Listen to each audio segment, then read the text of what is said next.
NCR में लगातार बिगड़ती आबो हवा की खबर के बीच कानपुर आईआईटी से एक राहत भरी खबर है। इस समस्या से निपटने के लिए आईआईटी कानपुर ने समाधान निकाला है। संस्थान की तरफ से दूषित हवा से प्रदूषण और धूल के कणों को साफ करने के लिए एक क्लाउड सीडिंग के माध्यम से कृत्रिम बारिश के उपयोग का प्रस्ताव दिया गया है।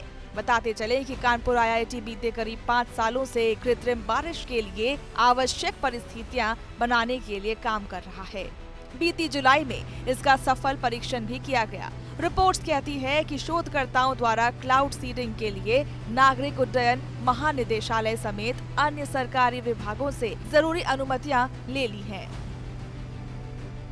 कानपुर आईआईटी के senior professor doctor Maninder Agarwal ने बताया कि दिल्ली सरकार ने उनसे संपर्क किया है और दिल्ली एनसीआर रीजन में प्रदूषण लेवल को लेकर सीआईआई के साथ मिलकर पिछले 2 महीने से इसकी प्लानिंग कर रहे हैं। सीआईआई इसे लेकर बहुत एक्टिव है और दिल्ली सरकार और केंद्र सरकार के साथ कोऑर्डिनेट कर रही है।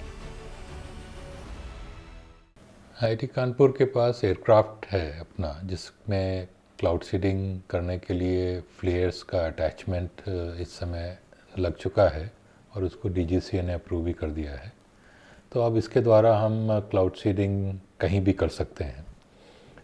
जहाँ तक दिल्ली गवर्नमेंट का सवाल है, उनकी तरफ से हमारे पास आज सुबह से कुछ फ़ोन कॉल्स आई हैं और साथ ही हम CII confederation of Indian industries के साथ मिलके पिछले 2 महीने से इसकी प्लानिंग कर रहे हैं कि एनसीआर रीजन में क्लाउड सीडिंग के द्वारा पोल्यूशन कंट्रोल हम कैसे करें, कब करें। और CII ऑफिस जो है इस समय बहुत एक्टिव है और कोऑर्डिनेट कर रहा है दिल्ली गवर्नमेंट और सेंट्रल गवर्नमेंट के साथ भी। क्या ये व्यवस्था प्रदूषण को कम करने के लिए अस्थायी है? तो प्रोफेसर मनिंदर कहते हैं कि इस कृत्रिम बारिश के जरिए वातावरण के डस्ट पार्टिकल बह जाते हैं। ये स्थायी नहीं होता, अस्थायी होता है। हमें प्रदूषण के जो सोर्स हैं उन पर एक्शन लेना होगा। ये क्लाउड सीडिंग के द्वारा जो बारिश होती है, वो पानी जब बरसता है तो कुछ समय जो डस्ट के पार्टिकल्स हवा में होते हैं वो नीचे बह जाते हैं पानी के साथ। तो उस समय वातावरण अच्छा प्रदूषण से रहित हो जाता है। लेकिन जब तक हम प्रदूषण के सोर्सेस पे कुछ अपना एक्शन नहीं लेंगे, तब तक प्रदूषण फिर हो जाएगा। तो इसलिए क्लाउड सीडिंग के द्वारा जो कंट्रोल होता है वो स्थायी नहीं होता, अस्थायी होता है। 1 हफ्ते 2 हफ्ते अधिकतम इसका काम इसके द्वारा होता है। कृत्रिम बारिश में कितना खर्चा आया है, इसको लेकर प्रोफेसर ने बताया कि दिल्ली एनसीआर का क्षेत्र बहुत बड़ा है। किस क्षेत्र में बादल होंगे और किस स्थिति में होंगे, उसके आधार पर ही तय हो पाएगा कि किस क्षेत्र में बारिश कराई जा सकती है। चूँकि इस प्रक्रिया में एयरक्राफ्ट, उसका ईंधन, मेंटेनेंस समेत कई अन्य चीजों पर खर्च होता है, तो इसकी लागत भी काफी आती है। दिल्ली एनसीआर का करीब 1000 स्क्वायर किलोमीटर से भी बड़ा क्षेत्र है, तो उसके वहाँ पे पानी बरसाने के लिए काफ़ी बड़े क्षेत्र में क्लाउड सीडिंग की आवश्यकता पड़ेगी।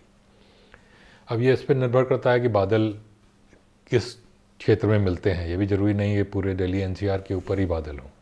तो जहाँ भी बादल होंगे और जिस भी प्रकार के होंगे, हमको उनके साथ ही काम करना पड़ेगा।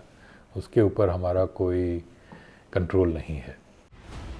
गौरतलब है कि दिल्ली एनसीआर की हवा में कोई भी सुधार होता हुआ नजर नहीं आ रहा है। दिल्ली वासियों की सांसों पर संकट बरकरार है। अगर हालात ऐसे ही रहे तो बच्चे और बुजुर्गों के लिए खतरा बढ़ सकता है। वहीं सांस के मरीजों के लिए दिल्ली की हवा जानलेवा हो सकती है। दिल्ली एनसीआर में AQI लगातार रिकॉर्ड तोड़ रहा है। सोमवार को यहां AQI 421 दर्ज किया गया। दिल्ली के कई इलाके जैसे वजीरपुर और जहांगीरपुरी समेत 24 इलाकों की हवा गंभीर श्रेणी में रही है। एनसीआर में दिल्ली के बाद ग्रेटर नोएडा की हवा अधिक प्रदूषित रही, जिस वजह से लोगों के आंखों में जलन, सर दर्द, सांस लेने की दिक्कत आदि जैसे समस्या हो रही हैं, जिसके चलते दिल्ली में स्कूलों की छुट्टी और कंस्ट्रक्शन के काम पर फिलहाल प्रतिबंध लगा दिया गया है। अब देखना होगा कि कानपुर आईआईटी की ये पहल दिल्ली के हालातों में कितना सुधार लेकर आ सकती है।